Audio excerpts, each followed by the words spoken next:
Picture this. You walk into a party, a networking event, whatever. You hear the buzz of conversations, you see the clinking glasses, but that knot of anxiety you're so used to, it's gone. In its place, you just feel calm, confident even. What if you could actually beat social anxiety without a single drop of alcohol? Well, you can. I'm going to show you how to with a simple two-part technique, a physical anchor and a mental reset that can make sober socializing feel almost effortless. I know. I used to think that sounded completely impossible. I'll never forget walking into this holiday party and my heart was just pounding in my chest.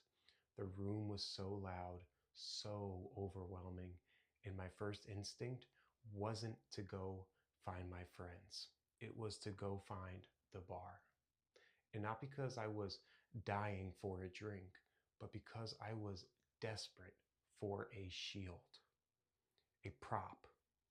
Honestly, just something to do with my hands so I didn't look like a lost puppy.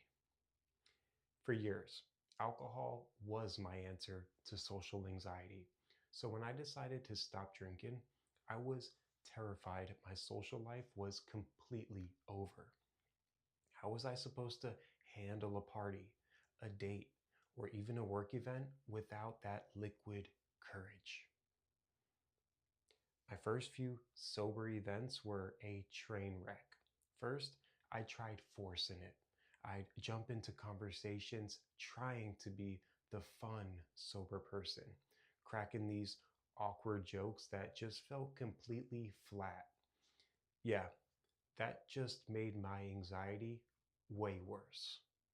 So then I tried the opposite. I became a wallflower. I just hide in a corner, glued to my phone, pretending to answer some super important email. Both times, I felt feeling even more isolated and insecure. It felt like I was proving my own worst fear right, that I was boring and awkward without alcohol. I felt like I was failing at sobriety and failing at being a normal human. And then it finally clicked. The secret wasn't about what I was supposed to say or how I was supposed to act. It was about learning how to reset my body and mind right when I needed it most. I realized that anxiety is a physical response.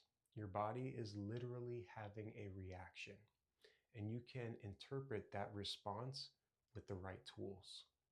The solution wasn't in the room, it was already in me. I started calling it my sober social shield. It's a simple two-part system, a physical anchor and a mental reset, and it completely changed how I experience social events. Okay, part one is the physical anchor.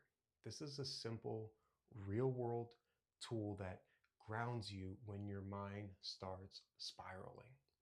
And the best anchor is something you can get the second you walk into almost any event, a non alcoholic drink in a nice glass. Here's why it's so effective. First, it's a social shield. Holding a proper glass makes people assume you're already set with a drink, which dramatically cuts down on, hey, can I get you a beer? Second, it solves that classic, what do I do with my hands problem. Just having something to hold gives you a physical focus point and you feel way less self conscious. So, here's how you use it. The moment you arrive, before you talk to anyone, make a beeline for the bar. And don't just get water in a flimsy plastic cup. Ask for sparkling water with a lime in a cocktail glass or a non alcoholic beer. Make it look and feel intentional. That glass is now your anchor. Feel its weight, the cold condensation on your fingers. Whenever you feel that wave of anxiety coming, bring all your focus back to the physical feeling of holding that glass. The physical anchor is your shield, but the mental reset is your superpower. This is what calms your nervous system from the inside out, and you can do it before you even walk inside the door. The best technique for this is called boxed breathing. It's a real technique used by Navy SEALs and athletes to stay calm under pressure, and it works by flipping the switch on your body's relaxation response. Here's all you do: find a quiet spot, maybe in your car or just outside the venue. You're going to breathe in for 4 equal parts, like drawing a box with your breath. First, breathe in slowly through your nose for a count of 4. Now, hold your breath for a count of 4. Slowly exhale it all out through your mouth for a count of 4. And finally, hold your breath again for a count of 4. Repeat that cycle about 5 or 6 times. This one little exercise can literally slow your heart rate and tell your brain that you're safe and in control. And while you do it, add a mental phrase. This is your reset button. It could be something as simple as, I am calm and present, or I belong here too. So let's get back to that party scene, but this time I do it the new way. I sit in my car for just 2 minutes and do my box breathing. I walk in, and instead of frantically scanning the room, my only mission is to get to the bar for my anchor, a sparkling water with lime. I grab my glass, and the cold weight of it feels solid and real in my hand. I just take a lap, observing. A few minutes later, someone pulls me into a conversation. I feel it. That old, familiar knot in my stomach starts to tighten.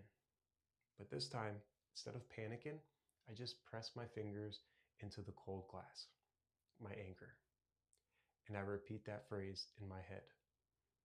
I am calm and present. The anxiety doesn't just vanish into thin air, but it loosens its grip. I can breathe again. I can listen. I can actually connect with the person in front of me.